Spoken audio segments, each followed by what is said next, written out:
బైబిల్లో ప్రత్యక్ష గుడార నిర్మాణంలో కానీ, నోహ ఓడలో కానీ, సొలొమోను మందిర నిర్మాణంలో కానీ ఎక్కడ కూడా వాస్తు ప్రస్తావన లేదు. ఒకవేళ ప్రత్యక్ష గుడారం వాస్తు ప్రకారం నిర్మించి ఉంటే ఈ ప్రకారంగా ఉండేది.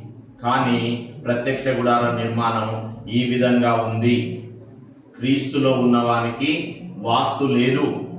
క్రైస్తవుడు ఇల్లు నిర్మించుకోవాలన్నా, మందిరం కట్టాలన్నా గాలి వెలుతురుకు అనుగుణంగా నిర్మించుకుంటే సరిపోతుంది తప్ప వాస్తుకు బైబిల్కు ఎటువంటి సంబంధం లేదు.